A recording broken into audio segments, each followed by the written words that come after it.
प्रधानमंत्री नरेंद्र मोदी ने युवा महोत्सव में परिवारवाद को लेकर बड़ी बात कही।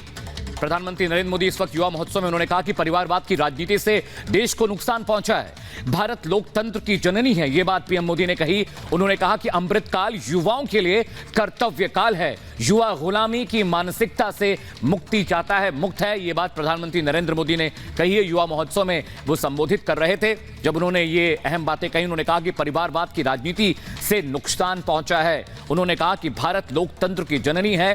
साथ ही साथ उन्होंने कहा कि आज का जो युवा है आगे बढ़ना चाहता है, विकसित होना चाहता है।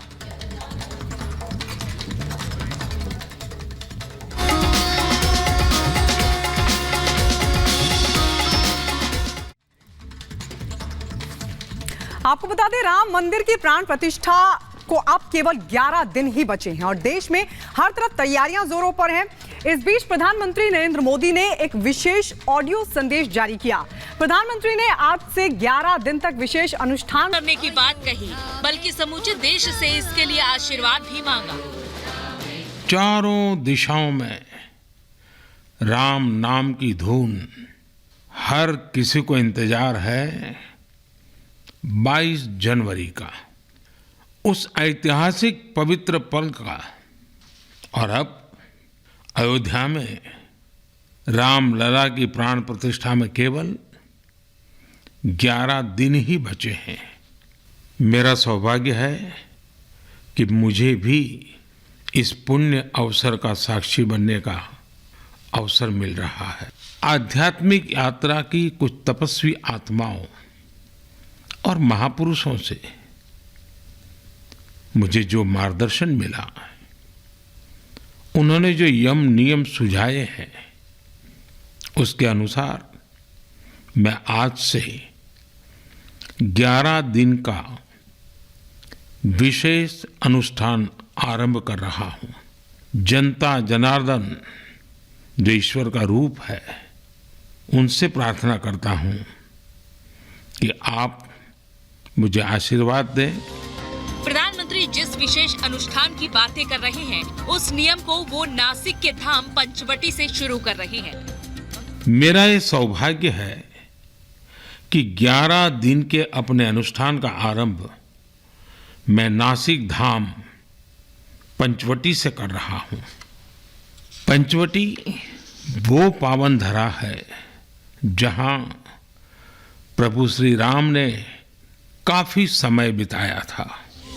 अयोध्या में प्राण प्रतिष्ठा का भव्य आयोजन होगा।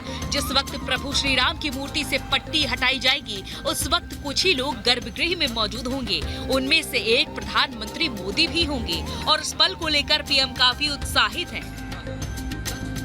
मैं उस पवित्र पल का साक्षी बनूंगा ही।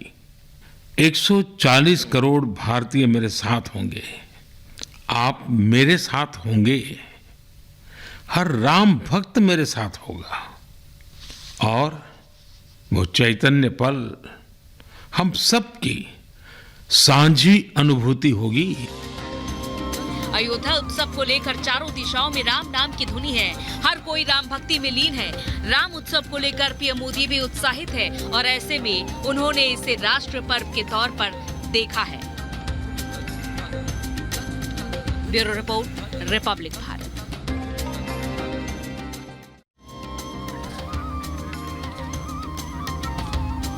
और प्राण प्रतिष्ठा पर प्रधानमंत्री नरेंद्र मोदी ने ऑडियो संदेश जारी किया है। उसमें उन्होंने अहम बातें कही हैं।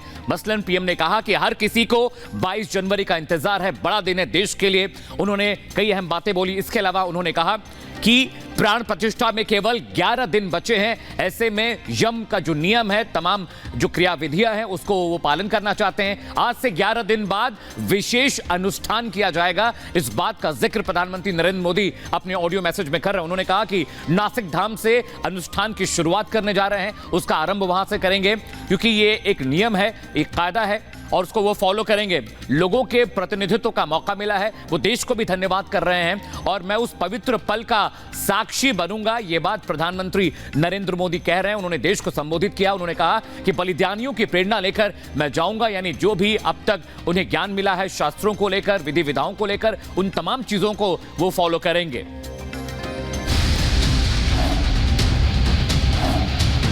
ये अभी कंस्ट्रक्शन हो रहा है मंदिरों का, वहाँ पर जाके वहाँ फोटो निकाल लेते हैं। कांग्रेस पार्टी का प्रभु राम विरोधी चेहरा राष्ट्र के सम्मुख प्रस्तुत हो चुका है। खुदा प्रभु परमात्मा को लाने की कुवत किसको है? ये लाने का नाटक हो सकता है कि शैतानों के खिलाफ जारी संघर्ष में नफरतवाद और संप्रदायवाद देश से भागेगा। इस बीच एक बड़ी खबर आपको बताएंगे। दरअसल न्योते पर अखिलेश यादव का बयान सामने आया है। उन्होंने कहा है कि हमें प्राण प्रतिष्ठा को लेकर कोई न्योता नहीं मिला है, कोई कुरियर भी उन्हें नहीं मिला है। इस बात का जिक्र अखिलेश यादव ने किया है। दरअसल निमंत्रण को लेकर अखिलेश को दो अलग अलग बयान अब तक सामने आ चुके हैं। इसके पहले अखिलेश ने कहा था जो निमंत्रण देने आए थे उन्हें मैं नहीं जानता, और अब अखिलेश यादव का यह कहना कि प्राण प्रतिष्ठा को लेकर उन्हें न कोई कुरियर मिला है, न ही किसी भी तरह का न्योता मिला है। अखिलेश यादव ने आखिर कहा क्या कुछ था, आपको सुनवाते हैं और आप क्या कह रहे हैं ये भी सुनिएगा। मैं नहीं जानता हूं, न मेरा कोई परिचय है, न मेरी उनसे कभी कोई मुलाकात हुई होगी। जो परिचय वाले हैं, हमारे व्यवहार में यही माना जाता है, जो परिचय जिनका होता है वही एक दूसरे को व्यवहार देते हैं। कि भगवान श्री राम के नाम पर हम लोग को अपमानित न करें। आप ही में से कोई साथी एक आया था, शायद हमारे पास अगर रिकॉर्डिंग होगी तो हम देख सकेंगे, सुन सकेंगे, जिन्होंने ये कहा कि आपको न्योता मिला है, और उसके बाद सच्चाई सामने आई, वो न्योता नहीं था, वो कोरियर से भेजा हुआ कोई न्योता है जो अभी तक नहीं पहुंचा है। मैं आने में देर किया हूं, मैं घर पे चेक करके आया हूं कि पहुंचा है कि नहीं पहुंचा है कोरियर। पार्टी कार्यालय में भी अगर किसी को कोरियर मिला हो तो हमें बता दें। और कम से कम आप में से जो लोग उस दिन न्योते की बात कर रहे थे कि आपको न्योता दिया गया है, कोई देने आया है, मैं आप ही उस साथी से कहना चाहता हूं कि कम से कम उस कोरियर की रिसिप्ट हमें दिलवा दें। उस कोरियर की, जिस कोरियर चला है उसकी रिसिप्ट दे दोगे तो हमें आसानी होगी उस तक पहुंचने में और जानकारी हासिल करने में। तो अखिलेश यादव को आपने सुना। कांग्रेस के निमंत्रण अस्वीकार करने पर बीजेपी की सांसद साध्वी प्रज्ञा ने क्या कुछ कहा, आइए वो अब आपको सुनवाते हैं। प्रभु राम जी का जो अवसर आया है, जो उनकी प्राण प्रतिष्ठा का, जो उनके भव्य मंदिर में विराजने का जो अवसर आया है, इसमें सबको पहुंचना चाहिए। जिनको आमंत्रण मिला है वो और जिनको नहीं मिला है वो, लेकिन भाव से सबको पहुंचना चाहिए। परंतु जिनको आमंत्रण मिला है उनको तो सशरीर भी पहुंचना चाहिए। मुझे लगता है कि जीवन भर जो विरोध करते रहे आजामिल जैसा, तो जो जीवन भर विरोध करते रहे, अगर उनको अवसर मिल रहा है तो मुझे लगता है पहुंचना चाहिए। और नहीं पहुंचे, अब उन्होंने घोषणा कर दी कि हम नहीं पहुंचेंगे, तो कोई बड़ी बात नहीं है, क्योंकि ऐसे कांग्रेसियों ने सदैव से प्रभु राम जी के अस्तित्व को नकारा है।